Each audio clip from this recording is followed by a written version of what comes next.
everybody, to the 92nd Annual Douglas Coffee County Chamber of Commerce Signature Event. I think Francis Lott may have been at every one of them.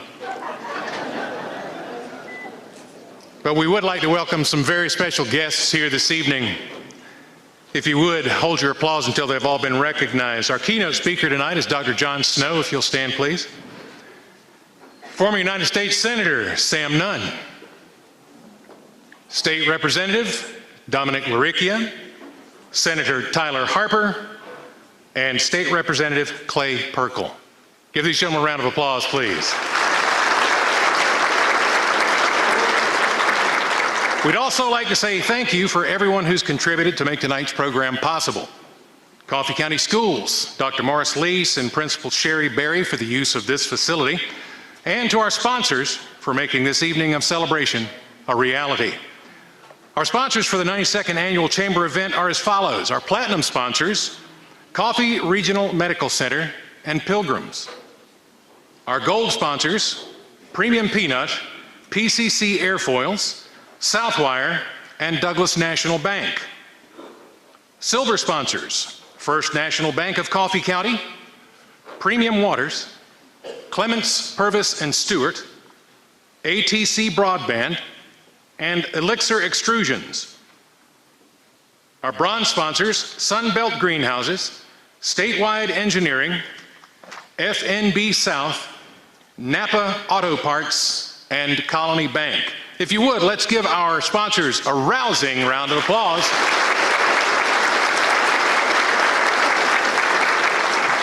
And we thank them for helping make tonight's event possible.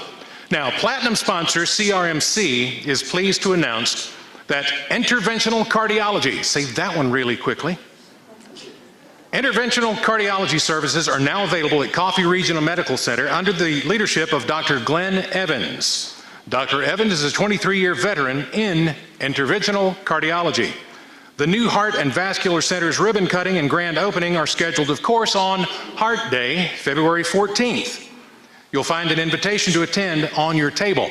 And now we have a short video to show you about this. The number one thing that kills men and women in the United States are heart attacks. Here at Coffee Regional Medical Center, we can diagnose coronary artery disease and valvular heart disease. We are now capable of intervening in heart attacks. If you experience a heart attack, we have a team on call, we have a cardiologist on call, just minutes away. Every minute that artery flows up, your heart becomes damaged. We go in and interrupt the heart attack by opening up the artery with a balloon angioplasty, leaving a stent in there, and that's a huge benefit for this community. It's going to save many lives. I'm very proud to work at Coffee Regional Medical Center. Oh, that's all right. You can clap for that. Thank you, Coffee Regional Medical Center, for continuing to grow and expand quality services to be available in our home of Coffee County. Now, as we prepare to enjoy the meal this evening, catered by Simply Southern, the pastor of Union Primitive Baptist Church and president of Elixir Extrusions, Elder Philip Smith, is going to provide the blessing for our evening meal. Now, as he comes forward, I want you to notice that there are two tables set up over there on the opposite side. On your table, on your sign, there is a number. L? A left and a right, okay? Okay, see, I didn't get that note, I'm sorry. You have an L or an R? I do know the difference between numbers and letters, I think. L's will go to the left, and R's to the, half of you got it, yes, thank you. And I hope that's the half that have got R's up there on your sign. Our special guests will be asked to go first, so they'll have plenty of time to eat before the keynote address, etc. So at this time, I'll ask Philip to come forward. Thank you, Brad. Let us pray. Heavenly Father, we thank you again for the beauty of the day and the opportunity you've given us to unite here together tonight for fellowship and for fun, to celebrate our community and to celebrate those who have gone before us. And we're so thankful that we can have this opportunity to come together. We're thankful for our guests who have traveled many miles to be here tonight, and we pray your blessings upon them as they speak and as they return to their homes. And Lord, we just pray that you would continue to bless this community. We're so thankful for the successes of the past. And Lord, we look forward to the blessings and successes of the future. We come tonight to celebrate the accomplishments made so many years in this community and how we've grown. We celebrate the innovators, the pioneers, and the champions of our community. Those who we've lost, like Garland Thompson and Herschel Guthrie, and many who will go unnamed, but you know every name. And Lord, we're just thankful for them and the way and the things that they did for this community to build it. And we look forward to the innovators and pioneers of the future, those who are in this very room tonight. And we pray blessings upon each one of them and us as we all come together and partake of this meal, that we might continue to prosper this community, to prosper its growth, and to be a leader in South Georgia.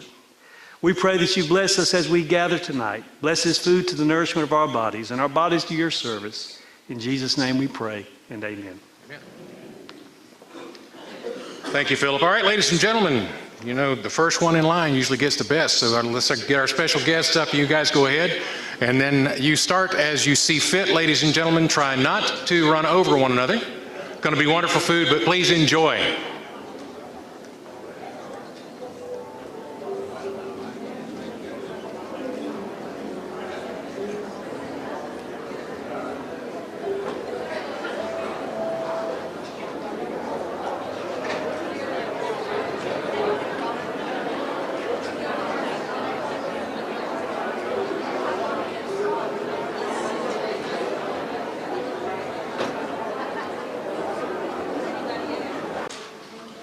Good evening. This is a great crowd, and we're delighted to have everybody here tonight for our chamber banquet.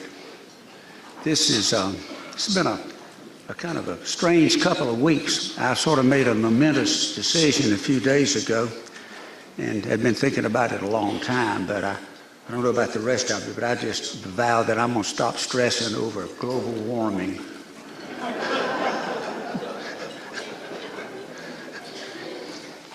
It wasn't hard to figure to do. Before introducing our keynote speaker, I want to welcome U.S. Senator Sam Nunn back to Douglas. We've been friends for over 60 years since his high school days. The senator is no stranger to our community.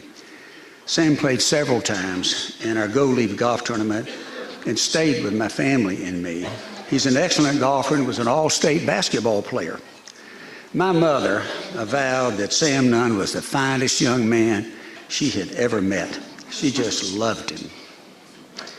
I came to realize that given the opportunity, she would have gladly swapped me for him and paid his mama money if she had been able to make that deal work. I got told that more than once just about it. And my mother died before Sam was elected to the Senate, sadly. Otherwise, she would have witnessed the validation and admiration of her expectations of him. He also visited Douglas several times during the campaigns, and while in Douglas, Garland Thompson's son, Kirby, worked for Senator Nunn for 3 years. Sam served only 8 years, but he left a legacy of accomplishments, stewardships, and integrity in the Senate and in politics that few have even approached over an entire lifetime of public service. It's great to have you back in Douglas, Sam. Thank you for joining us. Senator, please stand.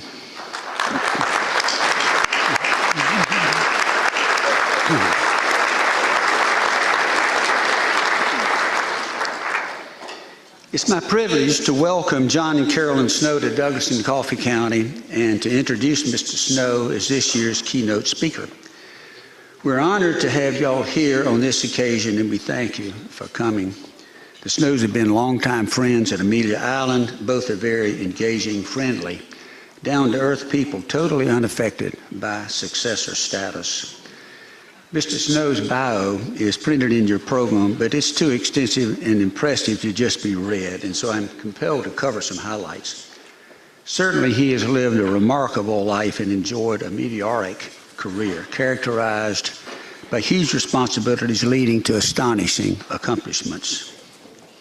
Mr. Snow earned a Bachelor of Arts from the University of Toledo, a PhD in economics from the University of Virginia, a master's degree from Johns Hopkins University, and a Juris Doctor from George Washington Law School. He also holds several honorary degrees. His wife, Carolyn, has professional credits of her own, having earned a master's degree in microbiology from the University of Maryland. She last worked as director for occupational health care at NASA. She's a scientist. In 1972, John was hired as Assistant Secretary for Governmental Affairs for the U.S. Department of Transportation. He remained in the transportation business for the next 31 years, the last 12 holding all three posts at CSX Corporation jointly as Chair, President, and CEO. Mr. Snow served for 2 years as Chair of the Business Roundtable, a policy lobbying group comprised of 250 CEOs of the largest companies in the country. He also played a major role in the passage of NAFTA. President George W. Bush nominated him as Secretary of the U.S. Treasury in 2003. It is impressive during his 3-year tenure at Treasury that the stock market grew 40%. For the last 13 years, since 2006, Mr. Snow has served as chair of Cerberus Capital Management, one of the largest private equity firms in the country, specializing in distressed investing, currently with over $40 billion in assets. Offices in 9 different countries, staffed by 700 associates, successfully managing a changing mix of 70 to 80 companies with over 600,000 employees. Those include, or have included, Chrysler, GMAC, Bluebird, Avon, Johnson & Johnson, Verizon Wireless, Staples, SuperValu, Safeway, and AT&T Yellow Pages, just to name a few. Former Vice President Dan Quayle has headed the international division of Cerberus since 1999. John has also served on the boards of numerous major U.S. companies, universities, and nonprofits, as well as an advisor to the board of Fosun International in China. He's an avid supporter of Israel.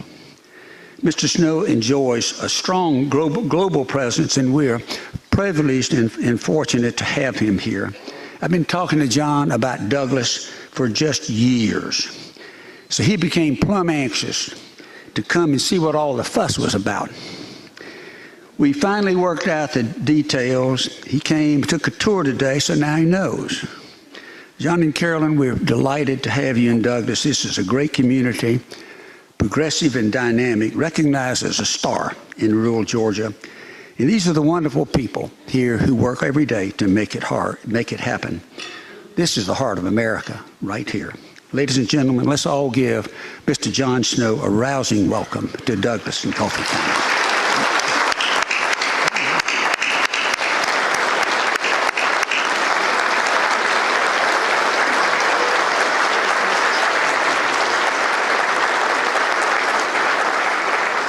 Francis, thank you very much for that wonderful introduction. I was sitting back there next to Senator Nunn and my wife and listening and enjoying it and hoping it would just go on and on and on. I had a great day here in this wonderful community. And Francis is right. He and Diane have been telling me about this wonderful community for a long, long time, and it was my great joy today to get to experience it firsthand, and to get a chance to say hello to so many of you, and to go out and see so many of these wonderful businesses and companies that make this a thriving community. And it just does you good to be in a place where you see people pulling together, working together, with the support of good political leadership, like the mayor and the member of the House of Delegates and the senator from this community who are in our midst, all trying to make the community better. And facing up to the challenges that all small towns face today, the challenges of global competition, the challenges of automation, the challenges of technology, the revolutionary forces that continue to be a challenge for all of us. Opportunity and challenge. And that's how your community sees it.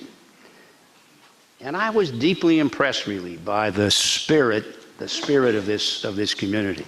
So I take my hat off to you and applaud you and wish you well in this continuing effort to build a community that's rich in experiences for you and your families and your children and your grandchildren, and that leaves something behind. And that's what the Chamber of Commerce is all about. That's what the Chamber does. It builds the community brick by brick, business by business, and makes a lasting difference. One of the challenges, I'll get into this in a little bit, one of the challenges you and the Chamber confront today, and it's this Chamber and it's every Chamber of Commerce all across America, is the crisis of capitalism. With so many people in public life talking about 70% marginal tax rates and wealth taxes on top of that, surtaxes on wealth, and sounding as if they fundamentally believe that socialism can outperform a market economy, it's as if they haven't read any history books. It's as if they never heard of the Cold War. It's as if they haven't looked at the experience in North Korea or the experience in Venezuela today. What an example of where socialism leads you. Well, socialism is never going to overtake the people in this room. And it's never going to become the credo of this community. And it's never going to avoid confronting the leaders of this community who understand that it's the wrong way to go. And I hope that the political leaders in America understand that. And it's tempting. It's tempting to say, look how much better the world could be if only we had free Medicare for all. Think how much better the world would be if we had free college for all. Think how much better the world would be if we had a living wage for everybody. Until you ask yourself, those are wonderful aspirational ideas, but how do they get paid for? Socialism works as long as there are plenty of other people to pay the bill, as long as there's lots of other people's money around. People always say, how do you get to be Treasury Secretary? And the answer is, I have no darned idea. No idea. I was in the Ford administration, which was a wonderful experience. It was back in a time when politics was more civil, where people from the Democratic side and the Republican side actually got along with each other. They had differences, of course, that's what politics is about, but they weren't personal differences. They were differences on policy and ideas. And the Washington we know today is a long way from that, unfortunately. It's a hostile environment. It's a negative environment. It's the politics of personal indictment. I got a little taste of the new politics when, as Treasury Secretary, only been in office for maybe 4 days, and it came time to defend the budget of the United States, which falls to the Treasury Secretary. That's the one of the Treasury Secretary's jobs, is to go up and appear before the Senate committees and the House committees and explain what the administration's budget is all about. I took a long weekend, because I'd only been in office 3 or 4 days, and studied the budget and thought I sort of got my mind around it and understood it, and appeared before the House Ways and Means Committee. And got a warm welcome from the chairman, who was a Republican, and then began to get questioned by other members of the panel. And along came a a Democratic member from California who looked at me and he said, Mr. Secretary, now this is early 2003, Mr. Secretary, you know, this economy is terrible. The rate of poverty in America is reaching astonishing levels. The unemployment rate is high and rising. You inherited a surplus, a budgetary surplus, and that surplus is being destroyed and lost. And we're going to have deficits as far as the eye can see. And he's working himself up into a fever pitch as I'm listening to him there. And finally, he looks at me and he says, Mr. Secretary, you ought to be impeached. And I'm thinking, well, that'd be some sort of a record, wouldn't it? Impeached after only 4 days on the job? I felt like saying to him, well, you never can. To the member of Congress who's questioning you never can really say what's on your mind. I felt like saying, well, if I can do this much in 4 days, give me 2 weeks before you impeach me.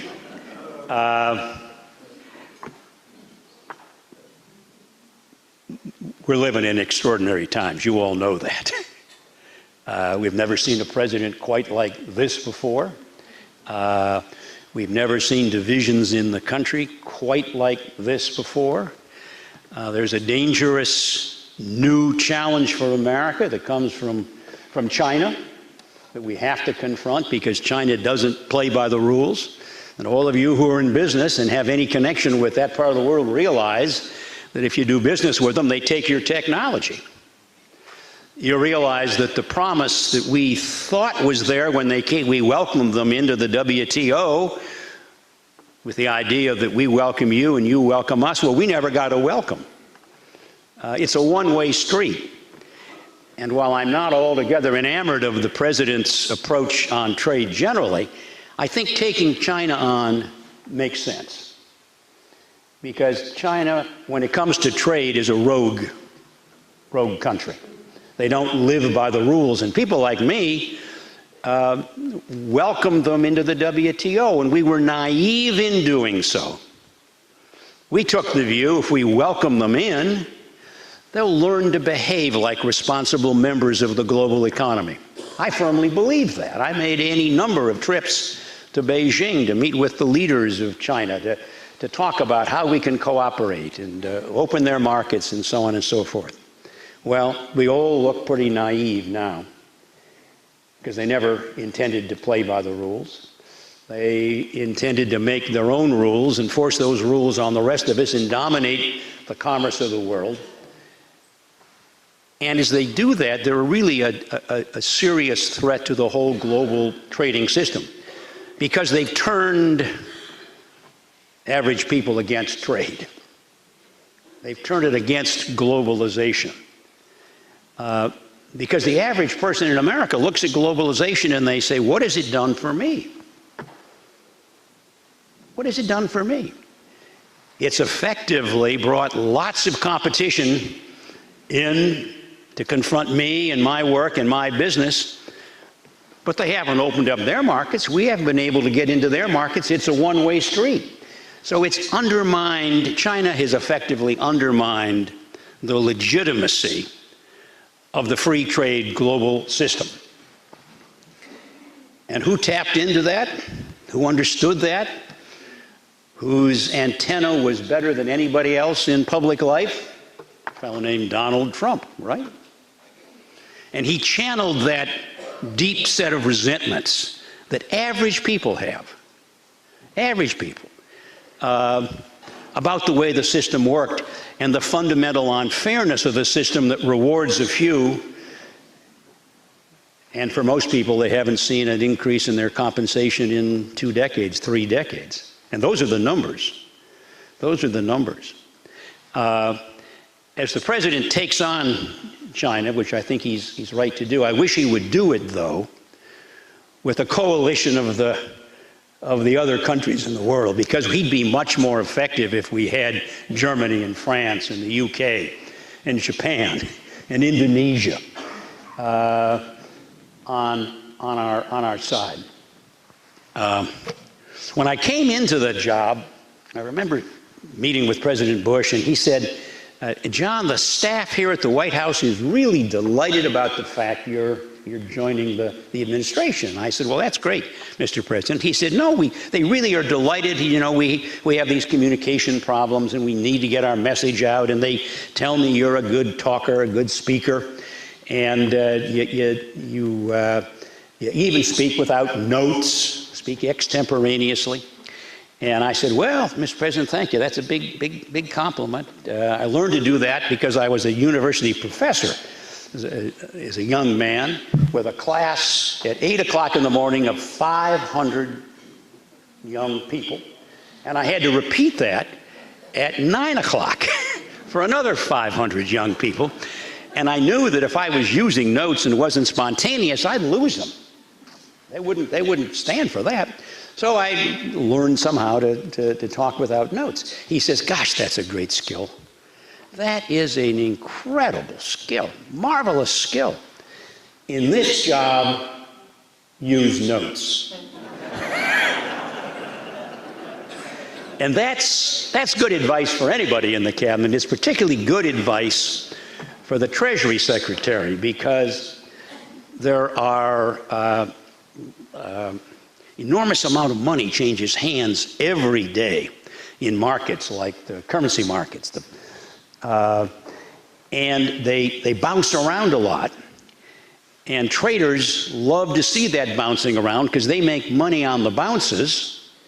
And one way you get a bounce in this big, huge market for foreign currencies, $5 trillion a day is traded in foreign currencies, and another 6 or 7 in derivatives on these currencies, is for the Treasury Secretary to depart from the standard mantra that every Treasury Secretary learns to say in response to the question, Mr. Secretary, how is the dollar doing? Well, you try and improvise and say something that sounds sensible. But you find if you depart from what your predecessors have said, the currencies start to bounce around a lot, and the traders are delighted as they make money on these fluctuations. So you learn to say something very simple-minded, like, you know our policy. We're for a strong dollar. So then the question comes, well, do we have a strong dollar today, Mr. Secretary? Well, you know my policy, you know our policy, and only the Treasury Secretary can speak on the dollar. That's the protocol of Washington. You know our policy. Well, is the policy working? Are you achieving your objectives? Are you happy with where the dollar is versus the whatever, the yen or the euro? Well, you know our policy. We want to see the currency of the world set through opening competitive markets with interventions kept to a minimum. Well, you learn to recite that sort of idiotic set of words I just used, and they are, in a way, idiotic when you think what a currency is. A currency is a price for the money of the United States, and it should bounce around, just like the price of apples should bounce around, right, to clear the market. But you can't say that.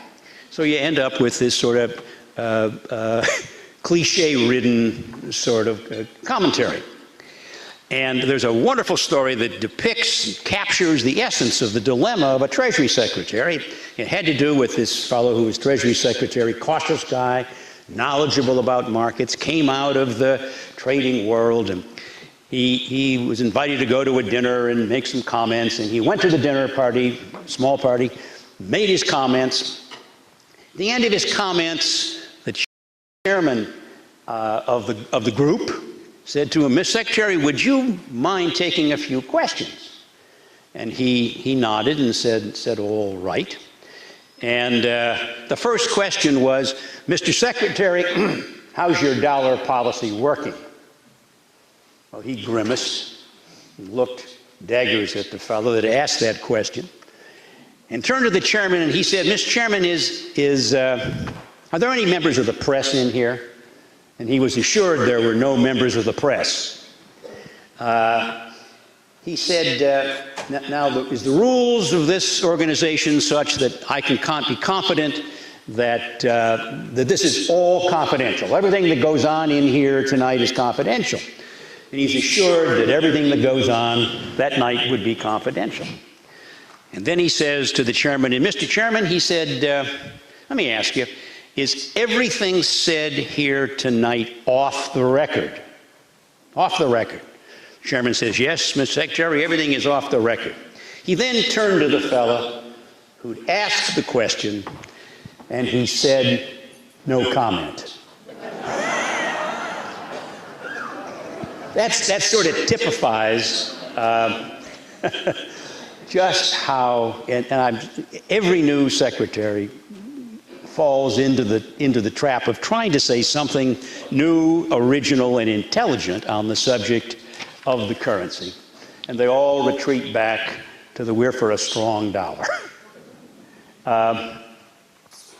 Well, the economy's pretty strong right now, actually. You all know that. Surprisingly strong, actually.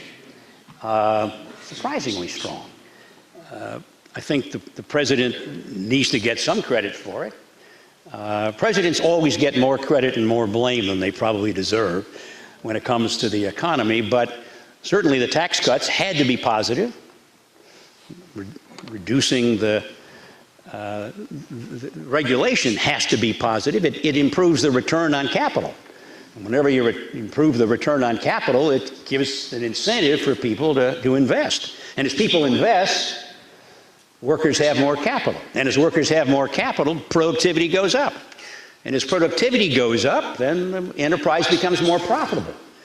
And as enterprise becomes more profitable and labor productivity goes up, wages rise. And that's what's happening.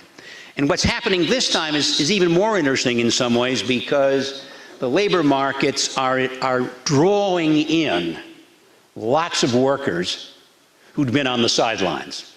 Remember a few years ago when there was all this talk about the collapse of the participation rates in labor markets that had fallen and fallen and fallen? Well, that's been reversed. That's been reversed.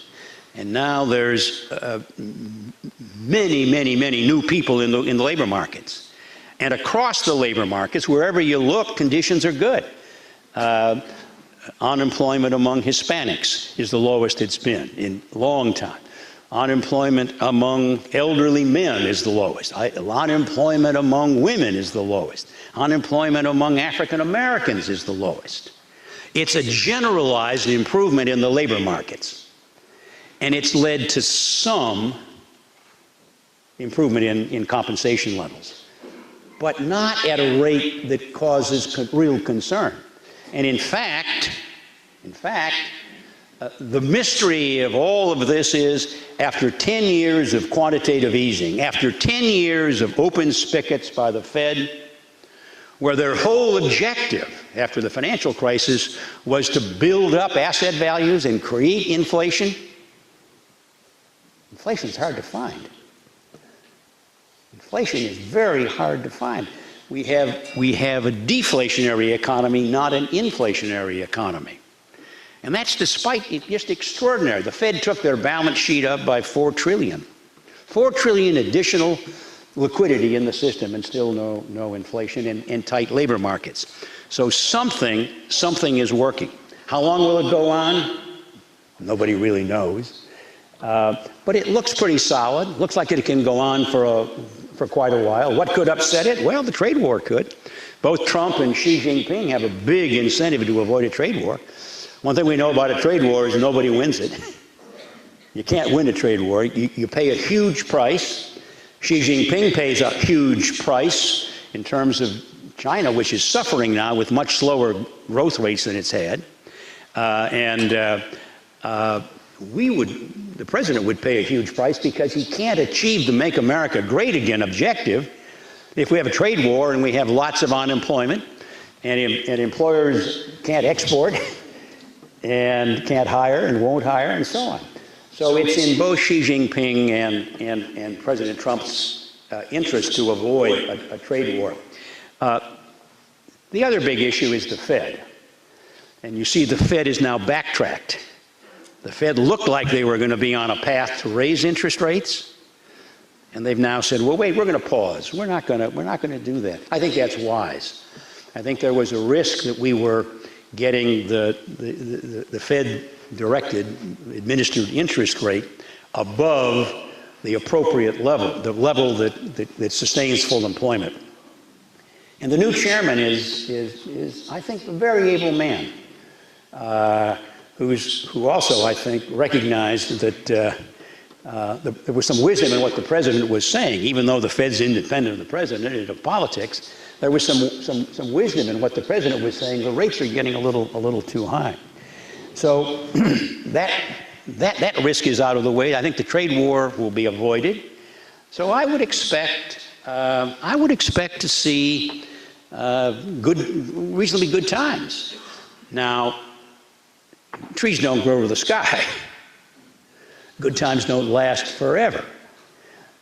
And the economists aren't smart enough, nobody's smart enough, to really see when things change. But the fundamentals look awful good. And that's good news for the White House, because it really is, as Bill Clinton said, it is the economy, stupid in the end, that controls elections. You got to think he's looking to a good economy in 2020, which will help his reelection. But you also got to ask yourself, if you're interested in these questions, this question: how can we have the best economy in modern times, and the president's approval ratings hardly ever get above 40? And then you ask yourself, well, what if we do stumble? What if the economy does stumble? What happens to those approval ratings? And would they then fall to a level that makes re-election really difficult? And then the question will be, what's the alternative? What's the alternative?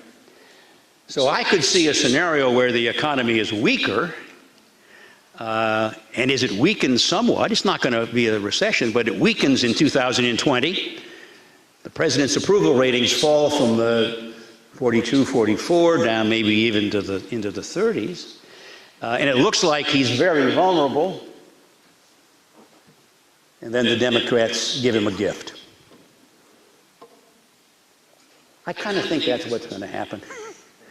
It looks to me like they're going to give him a gift. They're going to give him somebody so far to the left on these economic issues we talked about earlier, taxes, proponents of socialism, free education, free health care, and so on, that the average American voter is going to say, well, I'm not real happy with the president, but the alternative is worse. Because it's always, what's the alternative, right? That's always what it comes down to. So it looks to me like the economy is going to continue to roll along pretty well. We avoided trade war. The Fed's getting on board, avoiding excessive rate increases. And that's all good news for all of you here in the Chamber of Commerce and all of you here supporting the economy, the vigorous economy of this region of Georgia. So it's been great being with you. I've greatly enjoyed the chance to be part of this vigorous, energetic, leadership-filled group. And now, if there are any questions, I'd be happy to try and address them. But don't ask me about the dollar.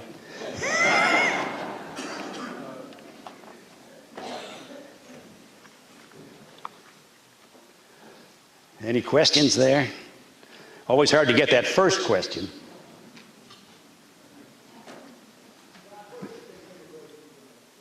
Immigration? I don't know. The senator probably would be closer to that than I would be, but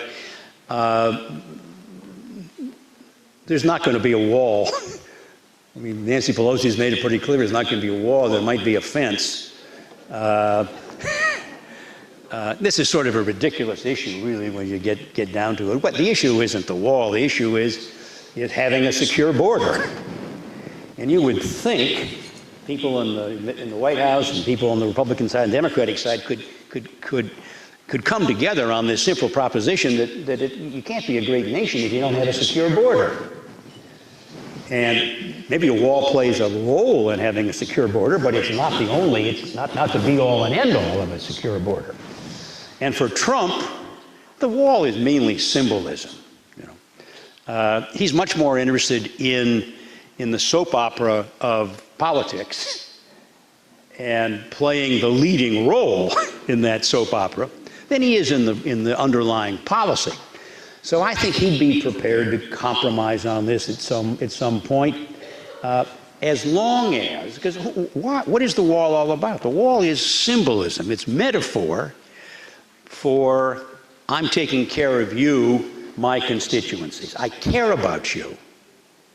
I care about you, folks who feel threatened by immigration. Isn't that what it's about? And having a secure border is part of the answer to that. You would think we could find enough give and take among gifted people in Washington to get an answer on that. But it looks like Nancy Pelosi is locked in, and I'm not going to give you anything as long as it's got anything to do with a wall. The president seems to be locked in saying, well, unless it's a wall, I'm not going to let the government continue to function. So there's a huge gap. In the end, I assume there'll be some compromise where there's some measures of improving border security and with the Dreamers tied into it to allow some 3 years or 5 years period for the Dreamers to get their status clarified. Something along those lines. Yes, sir.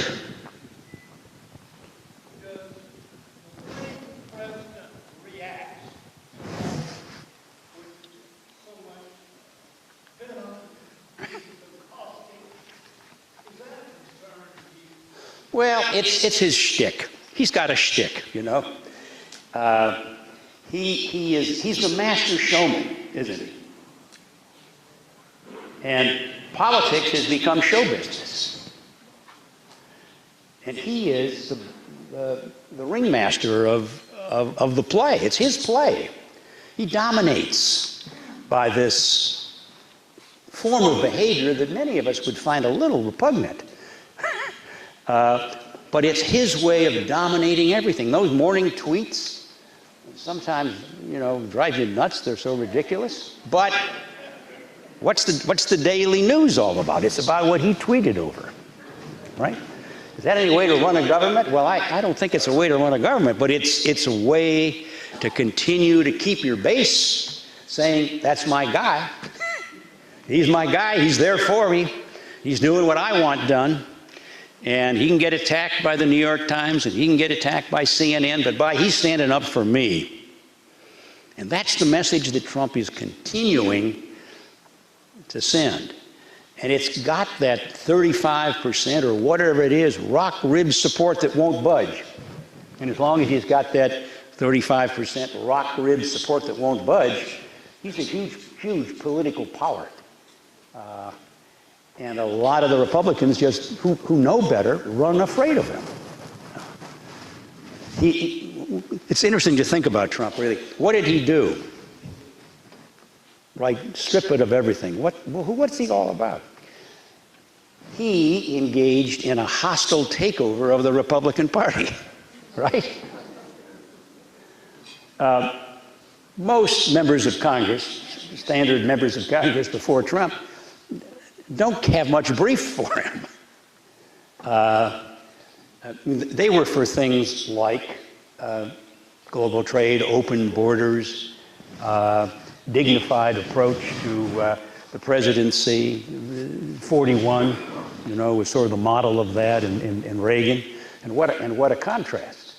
And the old Republican Party, people who believed in reining in budget deficits, people who believed in immigration and wanted to find solutions on it, people who believed in smaller government, people who believed in finding answers to the fiscal mess we have. They're pretty silent now. You don't hear much from them. You don't hear much. And why? Well, because if they criticize the president, they're going to find somebody running in their primary who has a good chance of beating them.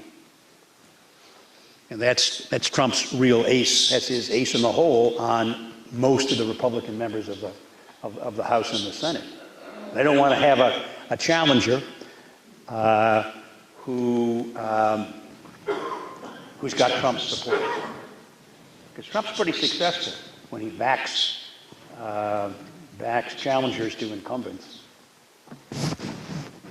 So it is what it is, but it's a continuing soap opera. Politics has become a soap opera, which is why it seems to me that this is the chance for the Democrats to come up with somebody sensible, middle of the road, pragmatic, practical, an ex-governor, ex-businessman, could well make a difference. Isn't the country fundamentally still? Ask you this: we're clearly become much more populist than we have been. But if the choice is between a pro-business populist, which is Trump, or an anti-business populist, pick your choice there, because there are a lot. Where's the country going to come down? I mean, that's going to be where we end up, in my view, because I don't think that centrist can get the Democratic nomination. So we'll have a Democratic nominee in 2020 who is populist, because you got to be populist now. We've become anti-establishment, anti-elites. The elites have done us in, according to this scenario. And you know, all of you around here associated with your enterprises in the chamber, you're sort of identified as elites. You may not realize it, but we're the targets. This crisis of capitalism is happening right now. And this is 2019, but it really isn't 2019, because it's really 2020. Because everything that's happening now is about 2020. Everything. And there's an awful lot at stake in 2020 for both sides. And just how far left the Democratic Party goes, I don't know. But I think that's the current central tendency with these proposals for huge tax rates and so on and so forth. So we're in for a lot of political theater. Is the only thing I can really be confident of saying. Yes, sir. I'm just curious about your views on the recent shutdown and what might the party do to avoid the Yeah, the shutdown was a mistake for everybody. Nobody won on that one. I think the speaker felt she had a big victory and outfoxed the president, and he got nothing out of it. But I think the country looks at it differently. I think that's how Washington looks at it. Washington looks at it as if Pelosi had a big victory over Trump. I think the country looks at it as what's going on in Washington. Why would they let such a cockamamie thing happen to our country? To have 40 days or whatever it was without the government, with 80% of the government not functioning. And I think when it comes down to it, you can't win. They'll both think there's a lesson there for both the White House and for the Congress, that you don't want this to happen again. And I think there will be all hell to pay for both parties if they do let it happen again. And I think they'll know that. Yes, sir.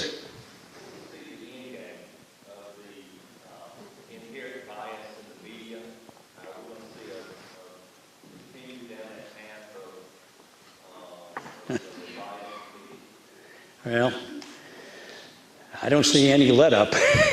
Do you? I don't see any let up at all. But the bias is everywhere in this sense. Facts don't really seem to count for much anymore. There was a time when you just couldn't get away with not just stretching the truth, but total disregard for the truth, and still hold your head high. But today, the media, and in some cases on both sides, because there's more on the left than there is on the right, But the media are aiders and abettors of this disharmony, this discord, and they feed on it. You listen to these talk shows. You would think a talk show was about finding out, well, what's really happening?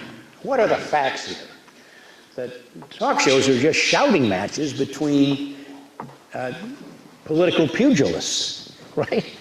Nobody seems to give a damn about what the truth is. It's just talking points. And that's, Sam, I think more so now than in your day by far, is politicians work off of talking points. You get up in the morning and the leadership of your party, whichever one it is, and if it's the Republicans, the talking points come from the White House. Here's how we respond to this. Here's how we respond to that. So there's not a lot of room for individual congressmen to go on those talk shows and talk from their heart, to talk about what they feel. They're working off prepared talking points that come to them from on high. And civil discourse, which really is fundamental to a democracy, and respect for facts and the truth have been the victims, the casualties of modern politics, which is really a tragedy. You've got a long program here, and I'm going to preempt it if I don't say goodnight to you. So thank you very much.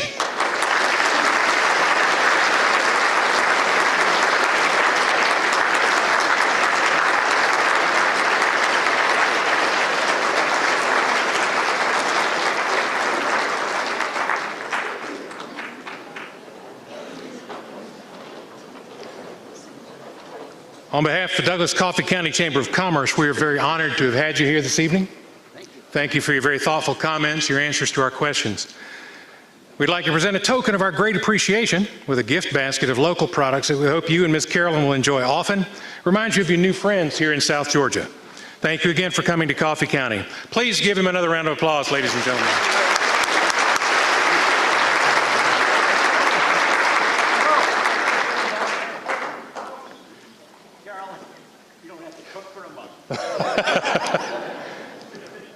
At this time, I'd like to welcome Chamber Board Chair Donnie Bradshaw to the stage for some special recognitions. Sure. Yeah, Lisa wanted to mention that everything in the gift basket to Mr. Snow came from local businesses. So thank all the businesses for their donation of these items, and again reminds us how much this area has to offer. So as a nonprofit membership-based organization, the Chamber's success is dependent on our business partners and the men and women who get themselves to serve on our Chamber board. Every individual that serves on the board commits to 3 years of service, and in January of each year, a few of the 3-year terms come to an end. So to show our appreciation for dedicated service for those serving on the board of directors from January 16 to December 18, I'd like you please to come forward when we call your name. Jamie Taylor with Norris Shoes. I think Jamie couldn't be with us tonight.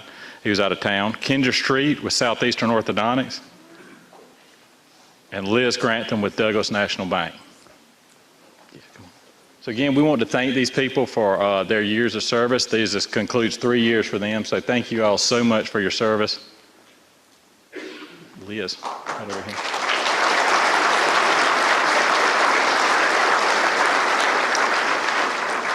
And at this time, we'd like to recognize the Chamber Executive Board. So if you would, if you're here, please stand whenever I call your name. Our past chairman, Stanley Lott, with the Georgia Department of Labor. Stanley, I'd like to say, has been, this concludes, Stanley serves as past chairman.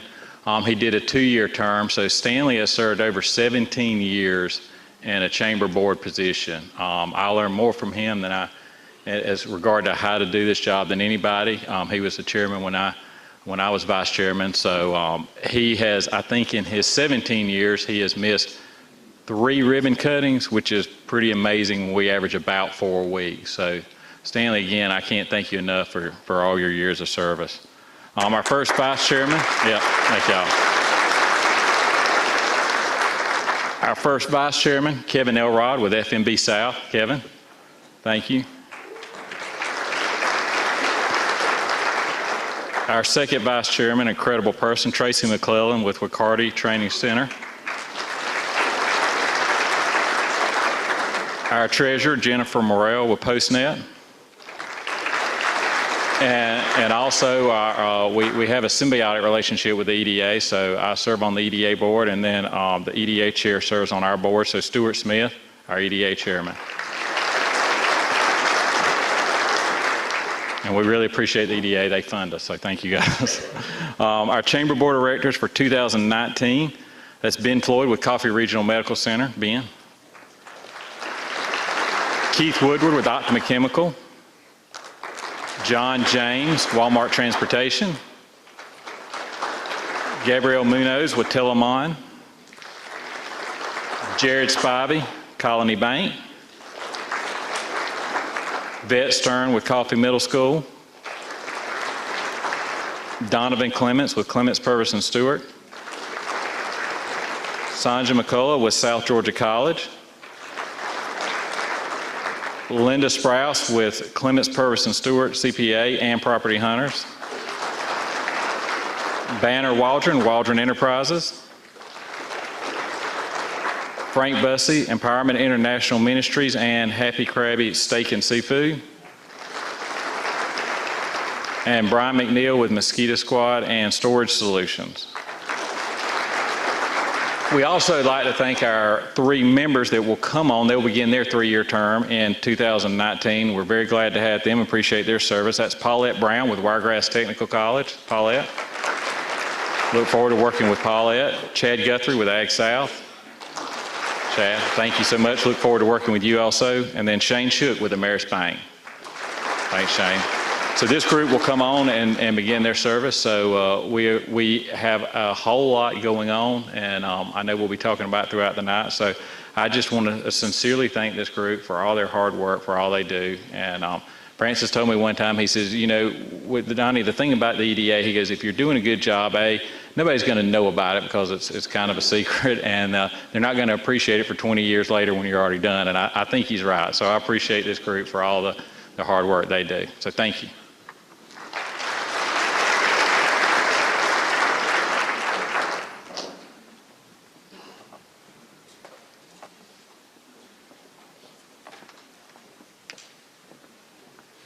How are we doing on time? Oh, real good.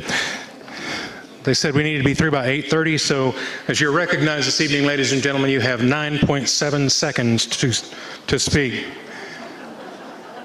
Look, business is brewing in Douglas and Coffee County, and 2019 brings an even bolder blend of services provided by the Chamber of Commerce. Located in downtown Douglas, the Chamber Office Complex is now the location of the Visitor Center, Tourism, Main Street Program, and Events. I'd like to introduce to you the Brew Crew, who are stirring up a perfect new blend, and please hold your applause until they're all recognized. That's John Henry, President of the EDA and Chamber, Lisa Hodge, Executive Vice President, Misha Davis, Finance Director, Megan Rabin, Programs Manager, Dave Hughes, Main Street Manager, and Jennifer Chilton, Receptionist and Visitor Center Manager. Give these folks a round of applause. Whether you grew up in the area or you're new, the Chamber staff encourages you to stop by. Send your employees and out-of-town guests by the Chamber office for an opportunity to experience Southern hospitality at its finest and enjoy a fresh, invigorating cup of coffee while learning what our region and state has to offer. With the local charm Coffee Countians are best known for, the staff will greet you with a warm smile to brighten your day. Take a coffee break. That's a good line, Lisa. I like that. The Chamber staff is brewing up a flavorful new event for spring of 2019. A Taste of Douglas, to be held on April 11th from 5 o'clock to 8 o'clock at the Central Square Complex. Tickets will be available beginning in February, that's tomorrow, at the Chamber Commerce office and at participating restaurants. Individual tickets are $15 or 2 for $25. We want you to bring a friend and enjoy the delicious specialties featured by participating restaurants. Folks, you'll also be seeing the following new Chamber ambassadors volunteering at Chamber events throughout the year. We want to introduce our 2019 coffee ambassadors. We'll ask that you stand as your name is called, and please remain standing until all are recognized. And again, ladies and gentlemen, please hold your applause until the end. New coffee ambassadors are Cassidy Carter from Lakeside Senior Living, Lee Cato from Hurst & Hurst CPA, Shane Dilling from Allstate, Wade Huffman from General Coffee State Park, Casey Morris from Pineland Bank, Debbie Wynn Smith of United Way of South Georgia, and Joe Sports of Tender Care. How about a round of applause for these folks? And now it's time for the highlight of the evening, recognizing those men and women who excel in their areas of expertise or their chosen field of work. The prestigious Douglas Coffee County Chamber of Commerce Annual Business Awards. We'll begin with the Gene Chambers Entrepreneur of the Year. This year's recipient of the Gene Chambers Entrepreneur of the Year, Mr. David Varnador.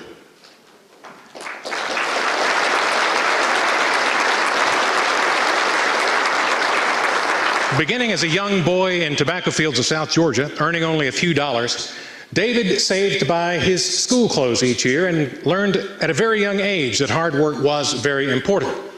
Today, he attributes any success he has to the work ethics established during that period of his life. He was taught that in order to achieve success, he had to be determined, dedicated, and not afraid to sweat. At the age of 17, he graduated from Coffee High School and entered the workforce to help provide for his family. By the age of 24, he'd learned to be a mechanic and opened his first business. By the age of 30, the business had evolved into David's Auto Sales. Today, there are 3 locations with over 40 employees in Douglas, Waycross, and Baxley. At the age of 28, he began a second business buying rental properties, today known as Varnador Properties, with over 80 commercial and residential properties. Other successful business endeavors include Southern cooking at its finest at the Covered Wagon Restaurant on 441. And after a full buffet, you can go over to the next Varnador-owned business, Peak Physique Gym, and work it off. During his spare time, David has a couple of other special projects underway.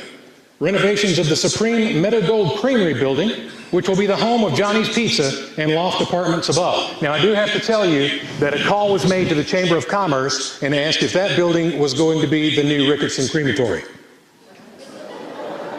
Creamery, crematory. Somebody got a little confused.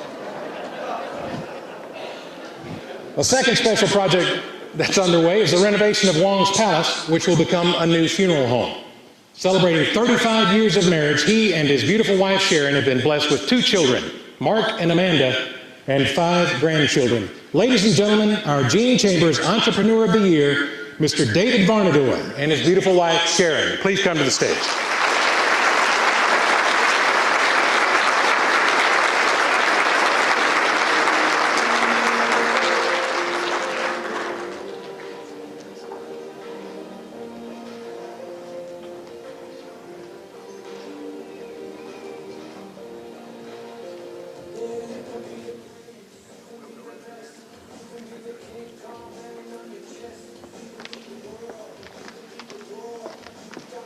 How about another round of applause, ladies and gentlemen?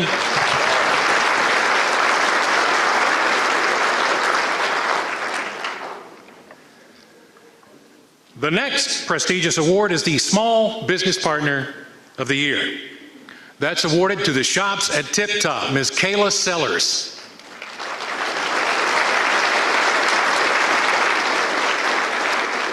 For several years, this business-minded young lady, Kayla Sellers, wanted to add a back entrance and courtyard to create outdoor eating for the family-owned restaurant, Tip Top Deli.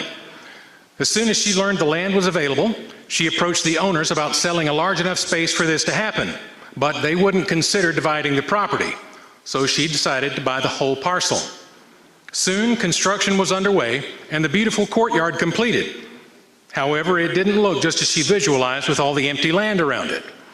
Kayla and her mom discussed ideas for use of the land, and her mom asked what she thought about doing little micro shops. Even though they'd never seen any in person, they started researching the idea, and the rest is history.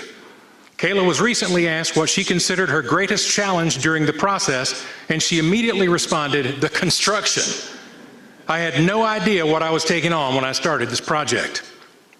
Also asked about her greatest reward, she replied, "Definitely the greatest reward has been the support of the community throughout the process, and once completed, filling them with entrepreneur-minded individuals, 17 shops in all."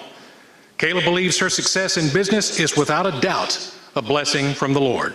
His guidance along the way and support and encouragement of our family made it all possible. Ladies and gentlemen, the Small Business Partner of the Year, the Shops at Tip Top, Kayla Sellers, come forward, and we'll ask that all of her shop owners and her family please stand.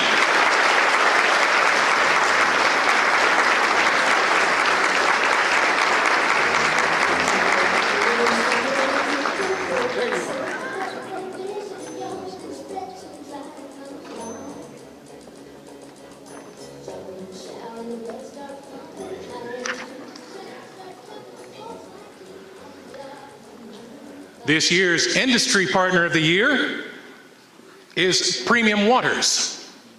Premium Waters is a tremendous asset to our community.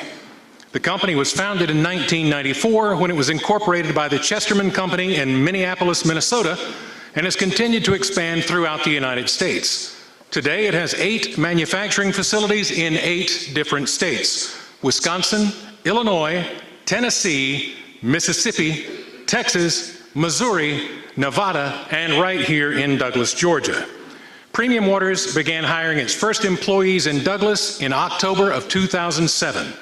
Soon after, production followed during the first quarter of '08.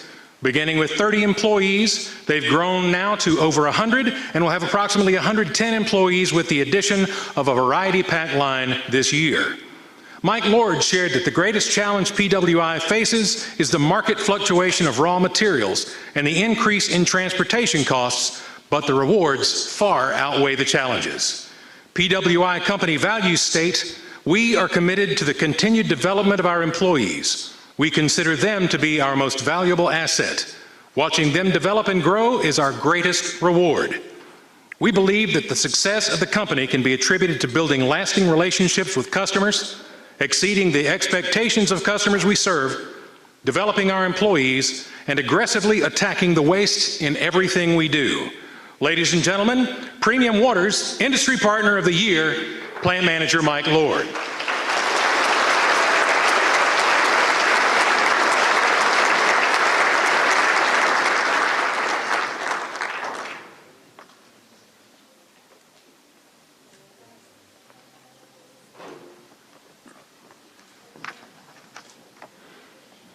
Now it's time to recognize our Community Partner of the Year. But before I tell you exactly who that is, I'm going to give you a few clues and see if you can figure it out.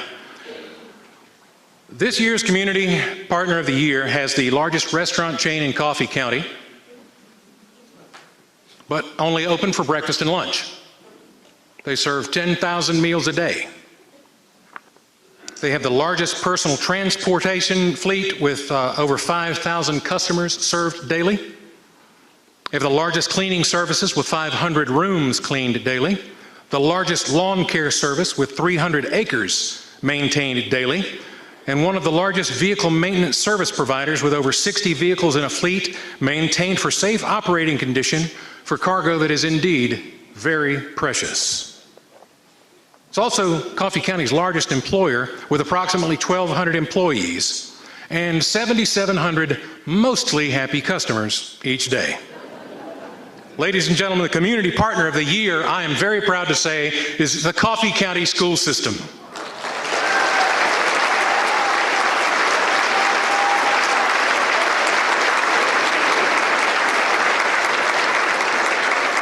Coffee County Schools has been named the Georgia Charter System of the Year.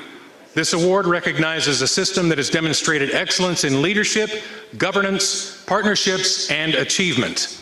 As a charter system, the district is given flexibility in exchange for increased accountability to meet the needs of students. Specifically, Coffee County School System is utilizing flexibility with personnel and staffing, scheduling, and expenditure controls. The district recently completed an extensive study which resulted in their 5-year strategic plan.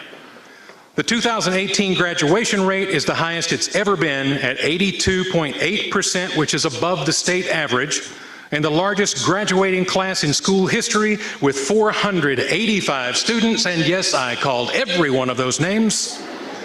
86 honor graduates, 33 Zell Miller scholars, 243 advanced placement students, and 44% eligible for the Hope Scholarship, which is a result of dedication and hard work from our students, teachers, and staff.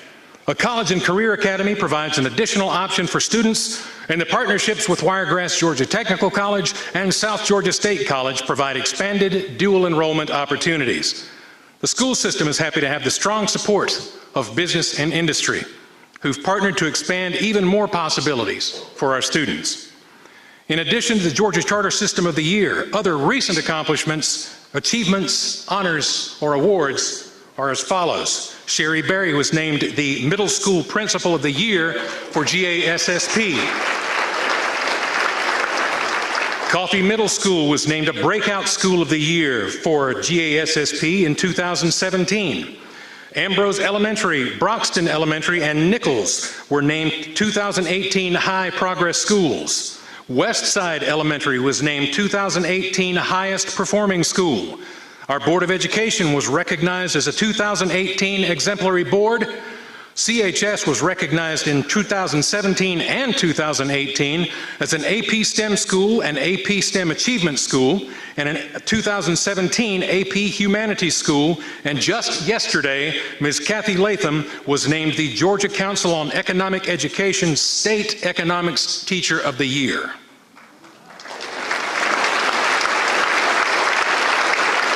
Congratulations to our Community Partner of the Year, Coffee County Schools.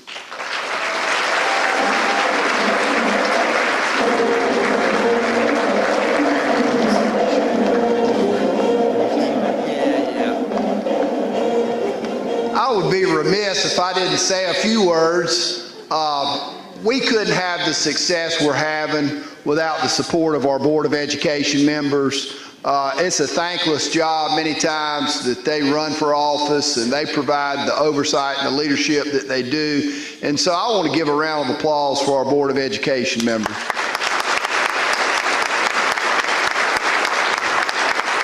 And then also our staff, our teachers. We have some of the best teachers in the state of Georgia here in Coffee County, and we are blessed with great teachers, great support staff, and great administrators. And all of our staff that are here tonight, whether you're a support staff, whether you're a teacher or an administrator, if you would please stand up and let's give these people a round of applause, because it's tough working in the schools.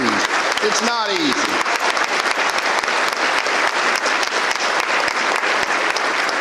And lastly, I would want to thank our leaders at the state and national level. We have many of them here tonight, and we're just so thankful for your support for public education, because I really do believe it's one of the bedrocks of our democracy.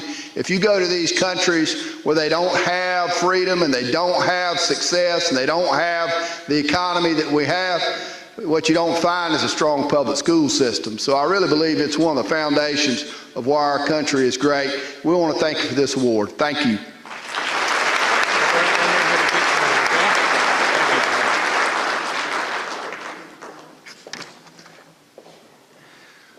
We've got a new award for 2019. This year, the Chamber of Commerce has added an award category in honor of one who consistently and tirelessly worked to make a positive difference in the lives of those not only in this community, but also throughout the region and state. One who went about his work without any desire to be recognized nor expectation of accolades. His motivation ran much deeper, and without a doubt was acknowledged with "Well done, thou good and faithful servant," at the time it mattered most. This award will be named the Garland Thompson Lifetime Achievement Award. We have a video at this time, I think, Zach.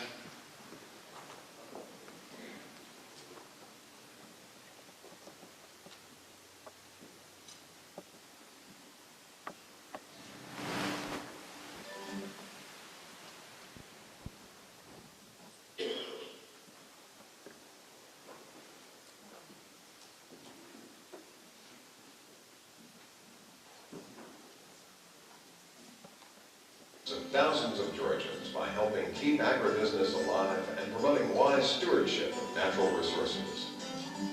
Thompson grew up in Silverton, Georgia, the son of a row crop farmer. I did not fall in love with agriculture the first 15 years of my life, because I was raised on a one-horse farm where we used mule, hose, and pure old hand labor. And that's not too enticing to lure somebody into agriculture. Proud of his rural heritage, he enrolled in Abraham Baldwin Agricultural College, where he earned his first college degree.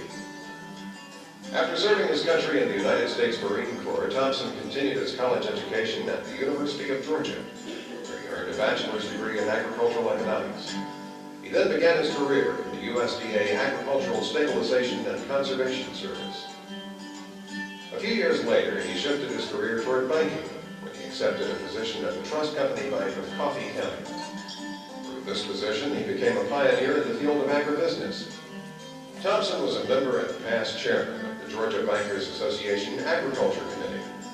This committee informs Georgia bankers on issues concerning community, economic, and agribusiness development.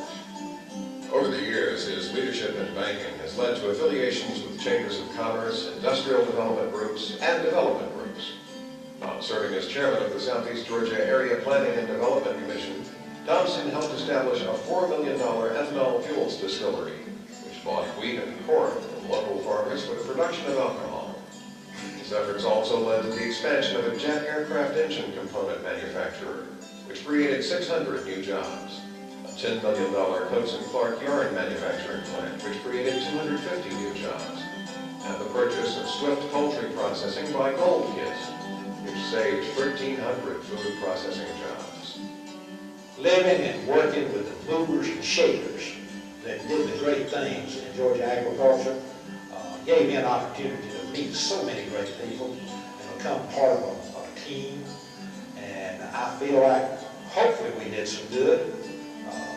I do believe that we helped improve agriculture, that we spoke for it, and we let people know that how important it was. Outside of the workplace, Thompson devoted time to agriculture through his many volunteer efforts. In 1974, he began serving the Altamaha district as a soil and water supervisor. His promotion of wise stewardship of natural resources led Georgia Governor George Busbee to name him to the State Soil Conservation Committee in 1977. In 1982, Thompson was named Man of the Year in Service to Georgia by Progressive Farmer magazine. Thompson's fingerprints can be found on successful projects throughout South Georgia, and his influence on the state will be felt for generations to come. You know, being inducted into this Hall of Fame gives you a special feeling, because you know that this is your school. This is where I went to school, the University of Georgia. And the people that's involved, ag alumni and others, that's my peers, I guess you could say. That's my co-workers. That's my friends that I've known all these years. And to be selected by a group like that, to be inducted into the Hall of Fame, is, to say you're on cloud nine is just a phrase. It's not, there's not words to tell you. The College of Agricultural and Environmental Sciences proudly inducts Garland Thompson into the Georgia Agricultural Hall of Fame.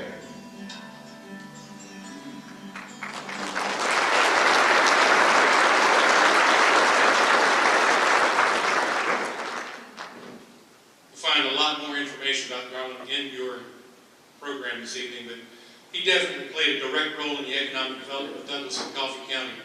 He was instrumental in recruiting and relocating numerous businesses, as you've seen, including Fortune 500 companies. In February 2017, the Georgia House of Representatives created a resolution recognizing and commending Garland Thompson for his tireless efforts as an advocate for economic development in Douglas and Coffee County. At this time, we'd like to ask Garland's family to please come forward to receive this award in honor of your father and grandfather.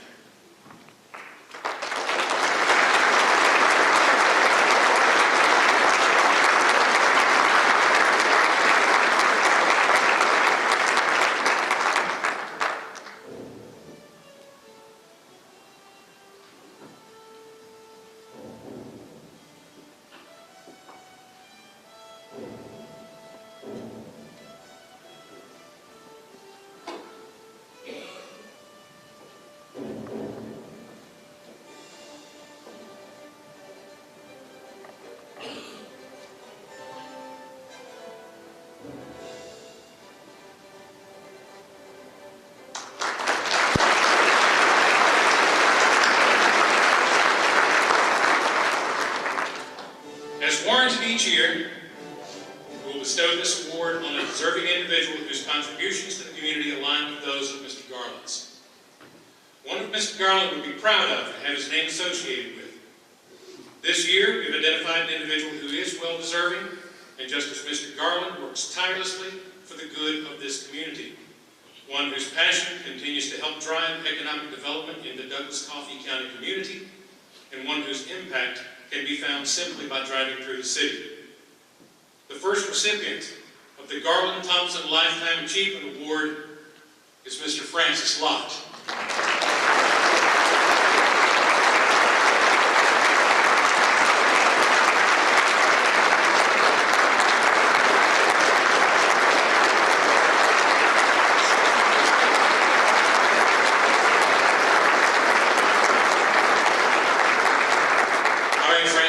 Listen to me talk about you. Francis is a native and lifelong resident of Douglas, graduated from the Georgia Institute of Technology in 1959 with a degree in architecture. After graduating from Georgia Tech, Francis served 5 years as an officer in the United States Air Force, then returned to his hometown of Douglas, where he joined family-owned Lott Builder Supply Company. Beginning in 1981, he established Lott Properties Incorporated and led his family's diversification into real estate development, which grew to over 40 properties, many in Douglas. In addition, Francis was a founding board member of the highly successful Douglas National Bank, and he served 22 years on the board of the Georgia Chamber of Commerce. He currently serves on boards for the Community Foundation of Coffee County and Wiregrass Georgia Technical College Foundation. A former chair of the local Chamber of Commerce, he's tirelessly volunteered his time and money to help drive improved economic growth for Coffee County. In the late 1970s, Francis initiated a community fund, speculative industrial building program in Douglas, which has developed 4 100,000 square foot buildings to date to help attract industrial prospects. He's developed shopping centers, restaurants, apartments, single-family subdivisions, self-storage facilities, and more. He's been cited as a driving force behind formation of the Douglas Coffee County Jobs Development Council, and noted that he had been actively involved in helping recruit industries to the community for 40 years, helping create more than 3,800 new jobs in that time.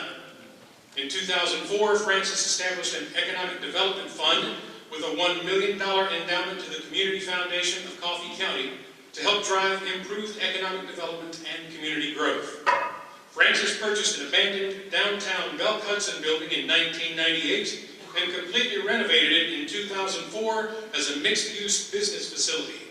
Renamed the Atrium, he gifted the building to the Douglas Coffee County Economic Development Authority in 2014, then designed and built out 4,000 square feet for new state-of-the-art offices for the Chamber of Commerce, as well as a 260-seat event center in the basement. His community efforts haven't gone unnoticed statewide. Francis is one of only 2 people to ever receive the Volunteer of the Year award twice from the Georgia Economic Developers Association, once in 1995 and then again in 2015. He's also long been a champion of higher education, and Georgia Tech in particular, which we don't hold against him. In 2015, Francis and his wife, Diane, endowed $500,000 to the G. Wayne Clough Georgia Tech Promise Scholarship Program to help provide a debt-free Georgia Tech education for students who otherwise could not afford to attend, with priority given to Coffee County residents. Francis also makes frequent visits to local schools, where he's inspired several high school students to attend college and to apply to Tech, if they do well in math and science. This fall, 15 CHS graduates will be enrolled at Georgia Tech, 4 on Promise scholarships endowed by Francis and Diane. Most recently, Mr. Lott was honored in the 2018 Golden White Georgia Tech Alumni Gala as a recipient of the Dean Griffin Community Service Award, which recognizes alumni who have performed exemplary community service. Ladies and gentlemen, once again, the first recipient of the Garland Thompson Lifetime Achievement Award, Mr. Francis Lott.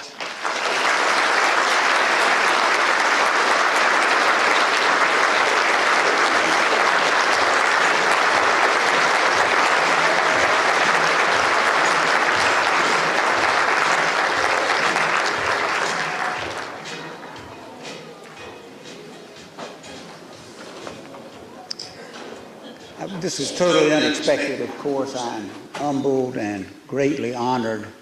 Also, the achievements that I might have done pale in comparison to Garland Thompson. He was a hero, did wonderful things in this community and around the state, and to be connected to his award is particularly significant.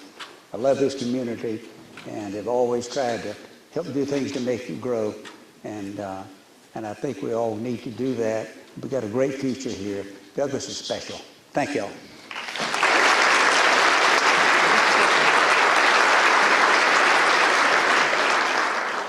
If time allows. Oh, Chamber Advantage cards are here. That's one way the Chamber helps to encourage local shopping is Chamber Advantage cards. Chamber business members who choose to participate in the Advantage Cards program offer discounts to fellow Chamber members.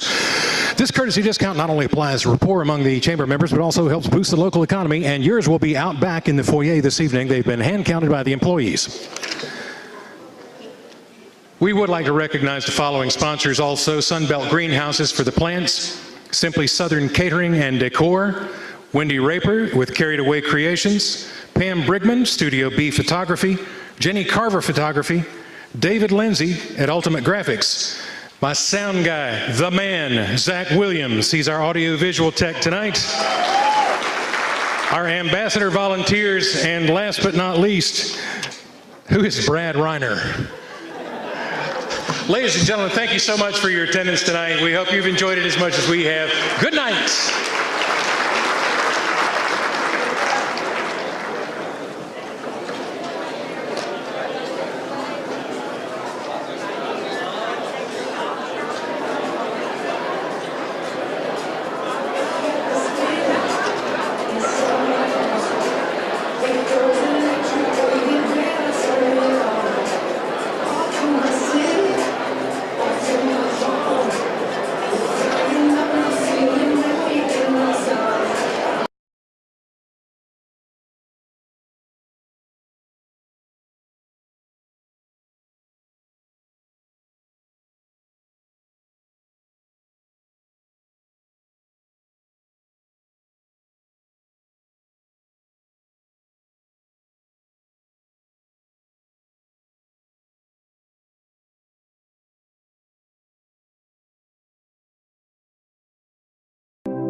everybody, to the 92nd Annual Douglas Coffee County Chamber of Commerce Signature Event. I think Francis Lott may have been at every one of them. But we would like to welcome some very special guests here this evening. If you would, hold your applause until they've all been recognized. Our keynote speaker tonight is Dr. John Snow, if you'll stand, please. Former United States Senator Sam Nunn. State Representative Dominic Laricchia, Senator Tyler Harper, and State Representative Clay Perkle. Give these gentlemen a round of applause, please. We'd also like to say thank you for everyone who's contributed to make tonight's program possible. Coffee County Schools, Dr. Morris Lease and Principal Sherry Berry for the use of this facility, and to our sponsors for making this evening of celebration a reality. Our sponsors for the 92nd Annual Chamber event are as follows. Our platinum sponsors, Coffee Regional Medical Center and Pilgrims. Our gold sponsors, Premium Peanut, PCC Airfoils, Southwire, and Douglas National Bank. Silver sponsors, First National Bank of Coffee County, Premium Waters, Clements, Purvis and Stewart, ATC Broadband, and Elixir Extrusions. Our bronze sponsors, Sunbelt Greenhouses, Statewide Engineering, FNB South, Napa Auto Parts, and Colony Bank. If you would, let's give our sponsors a rousing round of applause.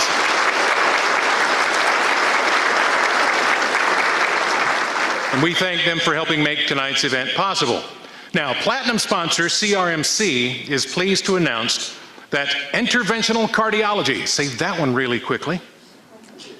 Interventional cardiology services are now available at Coffee Regional Medical Center under the leadership of Dr. Glenn Evans. Dr. Evans is a 23-year veteran in interventional cardiology.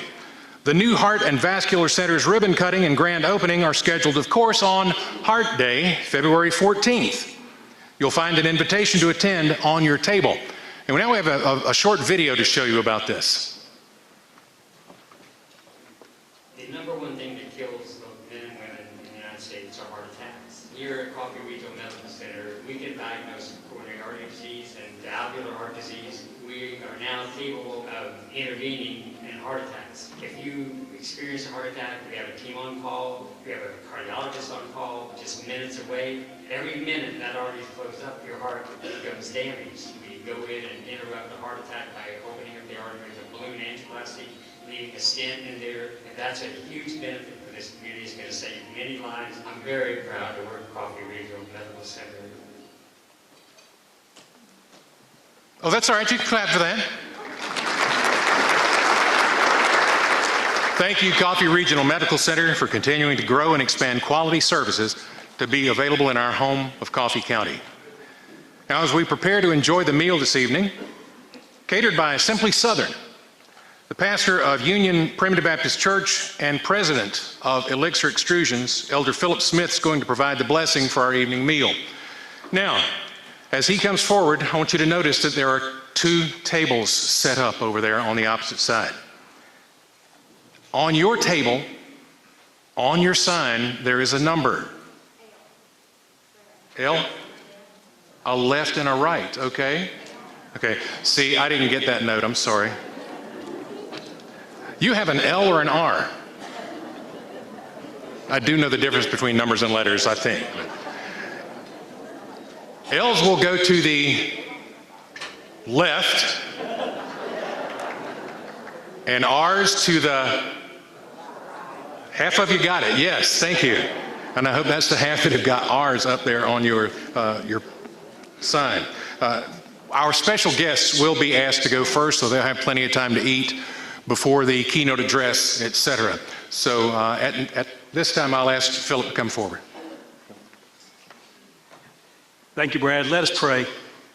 Heavenly Father, we thank you again for the beauty of the day and the opportunity you've given us to unite here together tonight for fellowship and for fun, to celebrate our community and to celebrate those who have gone before us. And we're so thankful that we can have this opportunity to come together. We're thankful for our guests who have traveled many miles to be here tonight, and we pray your blessings upon them as they speak and as they return to their homes. And Lord, we just pray that you would continue to bless this community. We're so thankful for the successes of the past. And Lord, we look forward to the blessings and successes of the future. We come tonight to celebrate the accomplishments made so many years in this community and how we've grown. We celebrate the innovators, the pioneers, and the champions of our community, those who we've lost, like Garland Thompson and Herschel Guthrie, and many who will go unnamed, but you know every name. And Lord, we're just thankful for them and the way and the things that they did for this community to build it. And we look forward to the innovators and pioneers of the future, those who are in this very room tonight. And we pray blessings upon each one of them and us as we all come together and partake of this meal, that we might continue to prosper this community, to prosper its growth, and to be a leader in South Georgia. We pray that you bless us as we gather tonight. Bless this food to the nourishment of our bodies and our bodies to your service. In Jesus' name we pray, and amen. Thank you, Philip. All right, ladies and gentlemen, you know, the first one in line usually gets the best. So let's get our special guests up. You guys go ahead. And then you start as you see fit, ladies and gentlemen. Try not to run over one another. Going to be wonderful food, but please enjoy.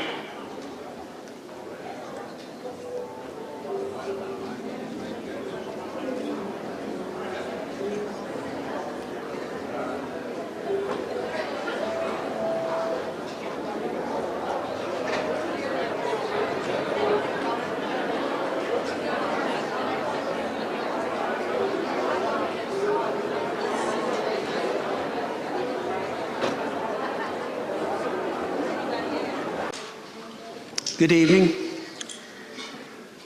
This is a great crowd, and we're delighted to have everybody here tonight for our chamber banquet. This it's been a kind of a strange couple of weeks. I sort of made a momentous decision a few days ago and had been thinking about it a long time, but I don't know about the rest of you, but I just vowed that I'm going to stop stressing over global warming.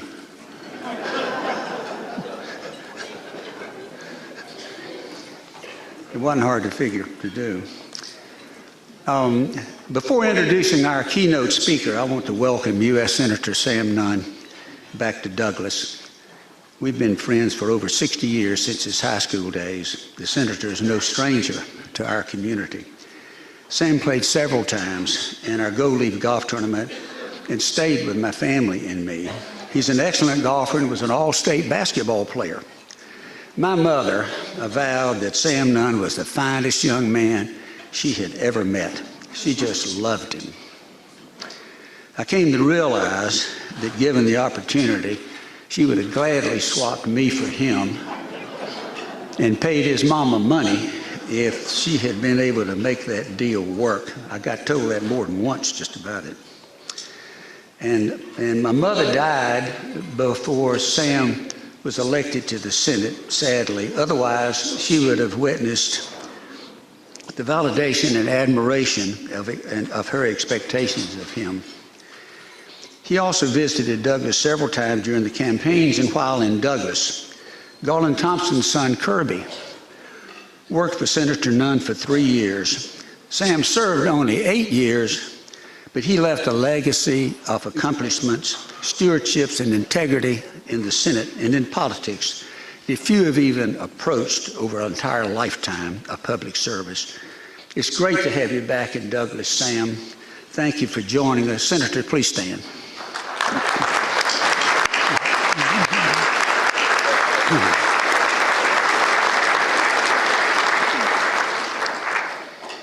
It's my privilege to welcome John and Carolyn Snow to Douglas and Coffee County and to introduce Mr. Snow as this year's keynote speaker. We're honored to have y'all here on this occasion, and we thank you for coming. The Snows have been longtime friends at Amelia Island. Both are very engaging, friendly, down-to-earth people, totally unaffected by successor status.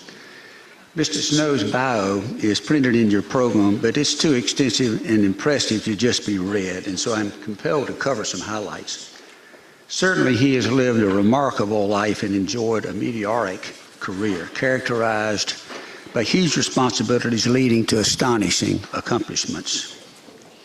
Mr. Snow earned a Bachelor of Arts from the University of Toledo, a PhD in economics from the University of Virginia, a master's degree from Johns Hopkins University, and a Juris Doctor from George Washington Law School. He also holds several honorary degrees.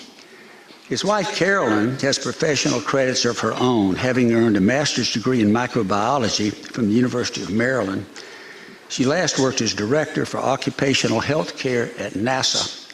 She's a scientist. In 1972, John was hired as Assistant Secretary for Governmental Affairs for the U.S. Department of Transportation. He remained in the transportation business for the next 31 years, the last 12 holding all three posts at CSX Corporation jointly as Chair, President, and CEO. Mr. Snow served for 2 years as Chair of the Business Roundtable, a policy lobbying group comprised of 250 CEOs of the largest companies in the country. He also played a major role in the passage of NAFTA.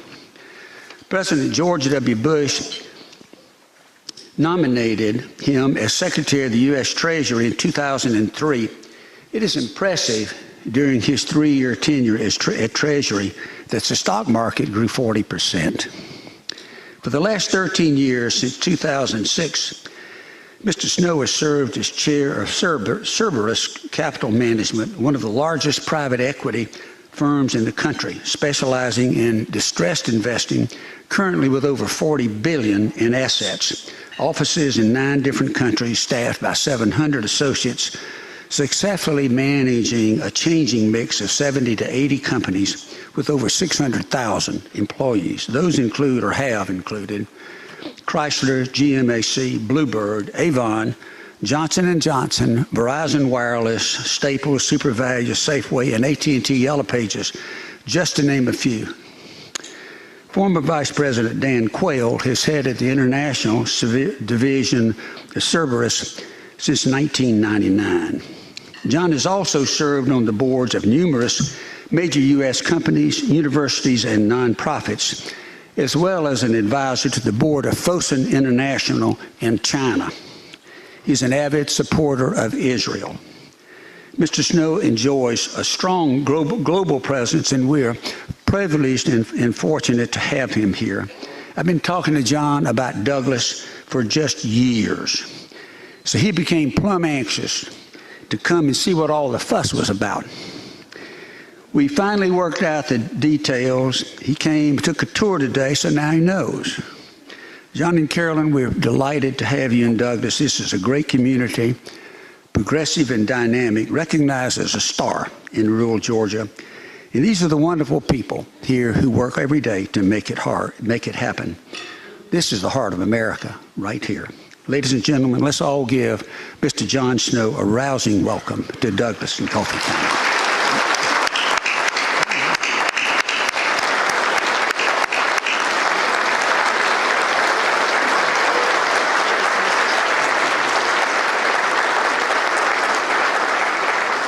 Francis, thank you very much for that wonderful introduction. I was sitting back there next to Senator Nunn and my wife and listening and enjoying it and hoping it would just go on and on and on.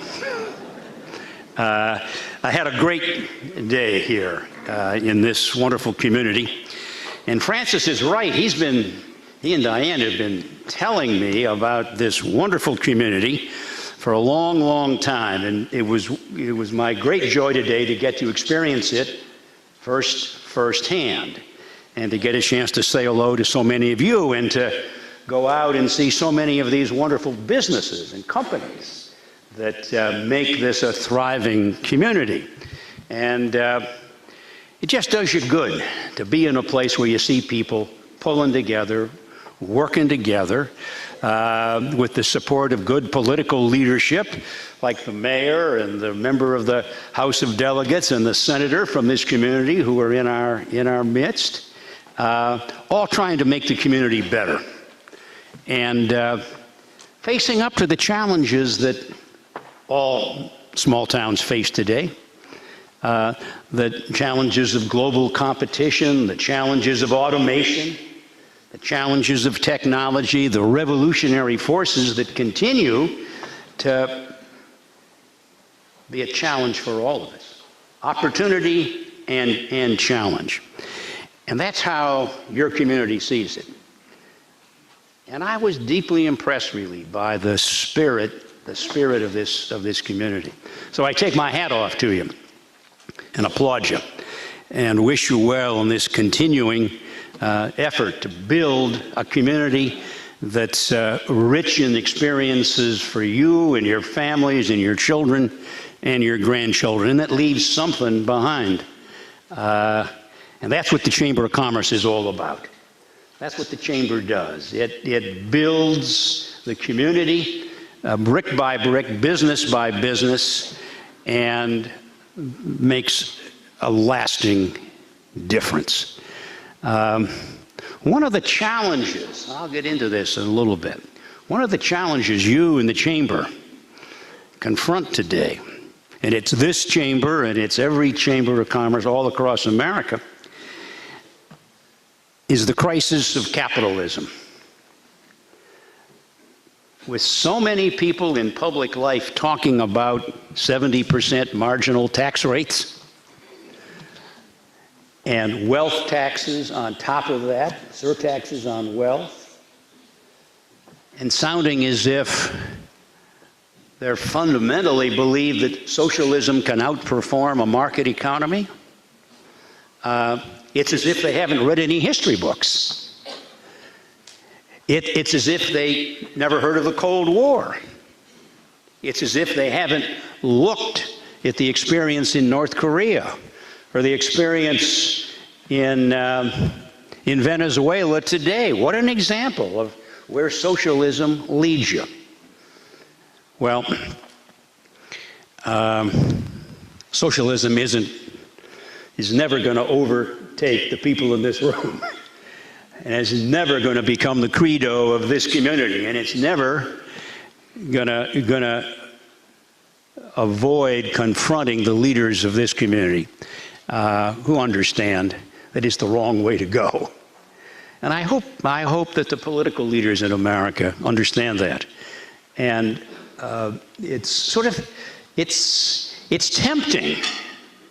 It's tempting to say, look how much better the world could be if only we had free Medicare for all.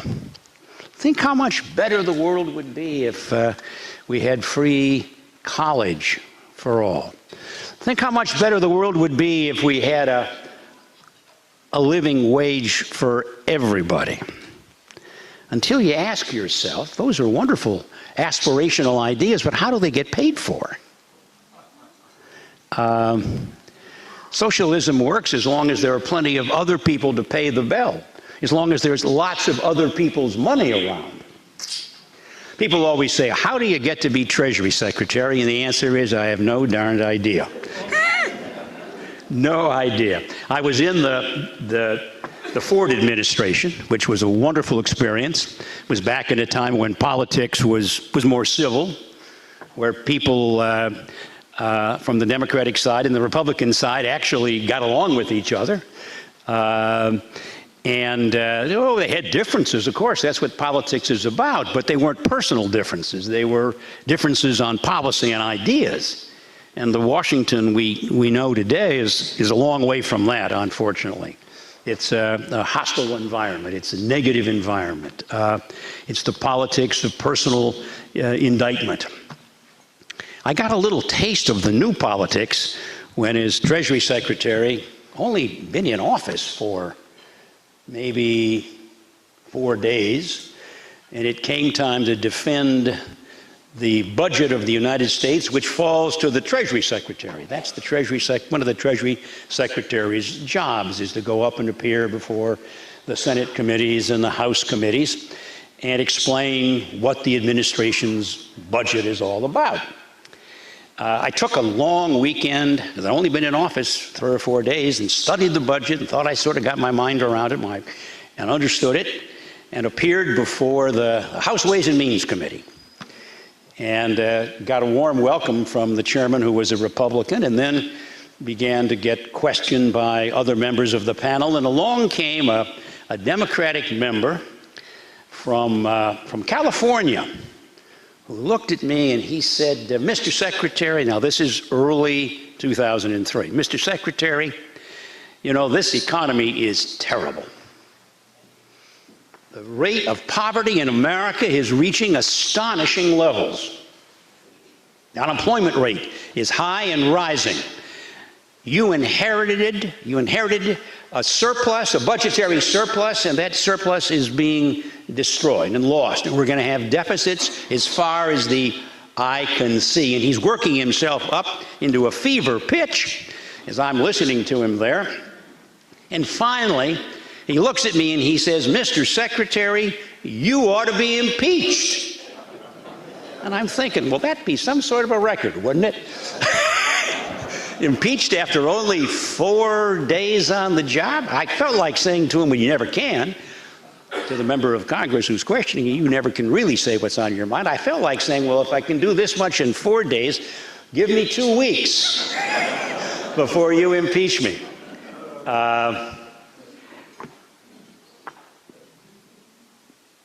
We're living in extraordinary times. You all know that. We've never seen a president quite like this before. We've never seen divisions in the country quite like this before. There's a dangerous new challenge for America that comes from China that we have to confront because China doesn't play by the rules. And all of you who are in business and have any connection with that part of the world realize that if you do business with them, they take your technology. You realize that the promise that we thought was there when they came, we welcomed them into the WTO with the idea that we welcome you and you welcome us. Well, we never got a welcome. It's a one-way street. And while I'm not altogether enamored of the president's approach on trade generally, I think taking China on makes sense. Because China, when it comes to trade, is a rogue country. They don't live by the rules. And people like me welcomed them into the WTO, and we were naive in doing so. We took the view if we welcome them in, they'll learn to behave like responsible members of the global economy. I firmly believe that. I made any number of trips to Beijing to meet with the leaders of China, to talk about how we can cooperate and open their markets and so on and so forth. Well, we all look pretty naive now because they never intended to play by the rules. They intended to make their own rules and force those rules on the rest of us and dominate the commerce of the world. And as they do that, they're really a serious threat to the whole global trading system because they've turned average people against trade. They've turned it against globalization. Because the average person in America looks at globalization and they say, what has it done for me? What has it done for me? It's effectively brought lots of competition in to confront me and my work and my business, but they haven't opened up their markets. We haven't been able to get into their markets. It's a one-way street. So it's undermined, China has effectively undermined the legitimacy of the free trade global system. And who tapped into that? Who understood that? Whose antenna was better than anybody else in public life? A fellow named Donald Trump, right? And he channeled that deep set of resentments that average people have, about the way the system worked and the fundamental unfairness of the system that rewards a few. And for most people, they haven't seen an increase in their compensation in 2 decades, 3 decades. And those are the numbers. Those are the numbers. As the president takes on China, which I think he's right to do, I wish he would do it, though, with a coalition of the other countries in the world, because we'd be much more effective if we had Germany and France and the UK and Japan and Indonesia on our side. When I came into the job, I remember meeting with President Bush, and he said, John, the staff here at the White House is really delighted about the fact you're joining the administration. And I said, well, that's great, Mr. President. He said, no, they really are delighted. You know, we have these communication problems, and we need to get our message out, and they tell me you're a good talker, a good speaker, and you even speak without notes, speak extemporaneously. And I said, well, Mr. President, thank you. That's a big compliment. I learned to do that because I was a university professor as a young man with a class at 8 o'clock in the morning of 500 young people. And I had to repeat that at 9 o'clock for another 500 young people. And I knew that if I was using notes and wasn't spontaneous, I'd lose them. They wouldn't stand for that. So I learned somehow to talk without notes. He says, gosh, that's a great skill. That is an incredible skill, marvelous skill. In this job, use notes. And that's good advice for anybody in the cabinet. It's particularly good advice for the Treasury Secretary, because there are enormous amount of money changes hands every day in markets like the currency markets. And they bounce around a lot. And traders love to see that bouncing around because they make money on the bounces. And one way you get a bounce in this big, huge market for foreign currencies, $5 trillion a day is traded in foreign currencies, and another 6 or 7 in derivatives on these currencies, is for the Treasury Secretary to depart from the standard mantra that every Treasury Secretary learns to say in response to the question, Mr. Secretary, how is the dollar doing? Well, you try and improvise and say something that sounds sensible. But you find if you depart from what your predecessors have said, the currencies start to bounce around a lot, and the traders are delighted as they make money on these fluctuations. So you learn to say something very simple-minded, like, you know our policy. We're for a strong dollar. So then the question comes, well, do we have a strong dollar today, Mr. Secretary? Well, you know my policy, you know our policy, and only the Treasury Secretary can speak on the dollar. That's the protocol of Washington. You know our policy. Well, is the policy working? Are you achieving your objectives? Are you happy with where the dollar is versus the whatever, the yen or the euro? Well, you know our policy. We want to see the currency of the world set through open and competitive markets with interventions kept to a minimum. Well, you learn to recite that sort of idiotic set of words I just used, and they are, in a way, idiotic when you think what a currency is. A currency is a price for the money of the United States, and it should bounce around, just like the price of apples should bounce around, right, to clear the market. But you can't say that. So you end up with this sort of cliche-ridden sort of commentary. And there's a wonderful story that depicts and captures the essence of the dilemma of a Treasury Secretary. It had to do with this fellow who was Treasury Secretary, cautious guy, not